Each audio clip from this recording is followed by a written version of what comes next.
Okay, honestly, I don't know what this plant is called, but today I'm gonna be showing you how I kind of take care of it. I looked it up and I think it's called a dekadenra or like a corn plant, but it doesn't really look like what I could find on the internet as far as what those look like. The leaves are a little dusty, so I'm just gonna go through with like a wet washcloth and kind of wipe those off. My cats also really have done a number on this. It's not the happiest looking plant in the house, but we're doing our best with it. And that is all that matters. So I'm just gonna kind of dust them because again, these leaves are pretty dusty. And I'm also gonna water it at some point in this video. But the leaves are looking a little crisp at the ends. From everything that I've seen from like people who have similar plants to this, the crispy tips don't really matter unless you don't really like them. And I personally don't really love them, so I think I'm gonna take a little bit of time to chop them off. Here I go with the alcohol over here in the frame and the scissors.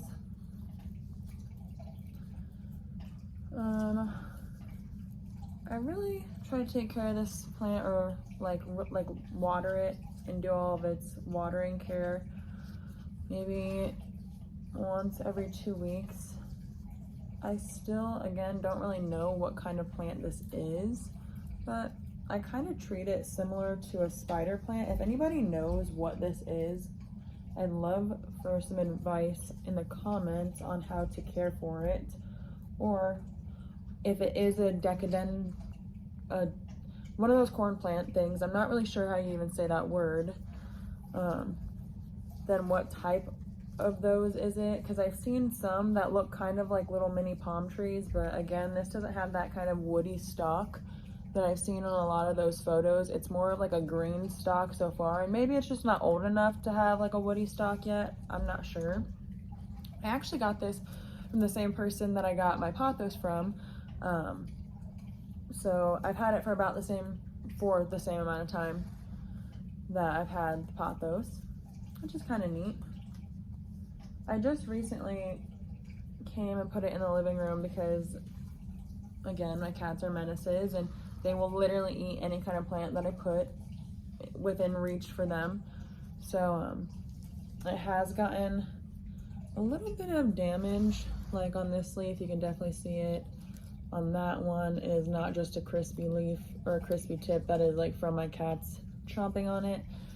And honestly, like I've said in previous videos, once they've chomped on it enough times and they realize that it makes their mouth feel kind of funny or whatever it does to signal to them that they shouldn't be eating it, they normally leave it alone. So that's why you see there's not really any new markings in it. All of them are kind of healed markings because my cats have decided, okay, this is not one that I'm going to continue to mess with. So they learned with this one, which I'm happy with. I don't really mind so much. They have a natural curiosity to it. Like sometimes they will destroy my plants and then I have to like really watch them. Like the papyrus plant that I have, like if I leave Allie alone, she'll eat that thing for dinner. I have to check even to make sure that she's over there in the chair still, because I have the bedroom door open. So she has free reign to anything that she wants to get, but she is sleeping, so she's normally behaved when she's asleep. I probably have wiped a couple of these leaves multiple times, but that's okay. Better to be thorough, so that way the plant can absorb as much light as possible. And then now I'm gonna go ahead and clean off my scissors.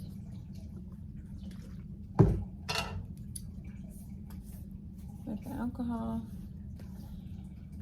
And then I know you can probably see like the light shining through some of these leaves from like just puncture marks from the cats, but these crispy tips I'm basically just and cut them almost back to a point so that way they look aesthetically pleasing. And then like even the ones that the cats didn't mess with, I'm still gonna cut those to a point just because I want them all to be like the same. I don't mind the hole or the puncture holes inside the like body of the leaf as much, because it's not as like noticeable unless you're like literally looking at it up against the light, like through the window. That's probably why you can see it right now. And I know this is weird, but I do kind of enjoy sometimes trimming these leaves because they give off like a little bit of a scent, but I know it's not good for my plants to be doing this.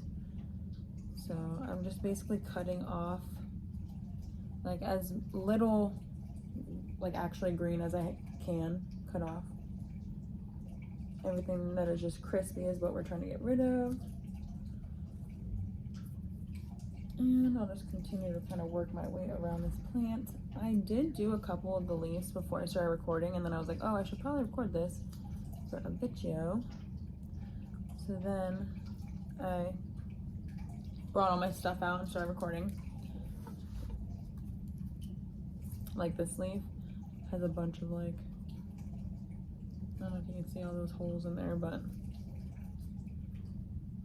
and this one's not too bad with the crispy leaf.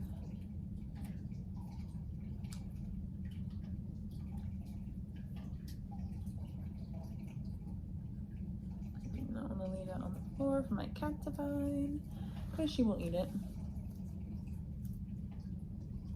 But I'm basically just gonna do this for all of the leaves and then kind of come back.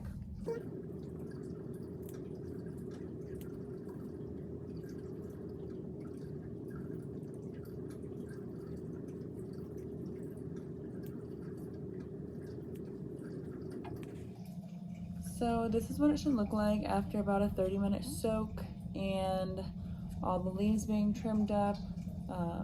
That's pretty much all I do for this on like a 1.5 to 2 week basis. I will watch this water line in the soil and then that will tell me when I need to take care of it. I'll just keep this little paper towel under here to catch all that excess moisture for now, and I'll put it back in its pot, like down in there. But yeah, if anybody has any advice on how to care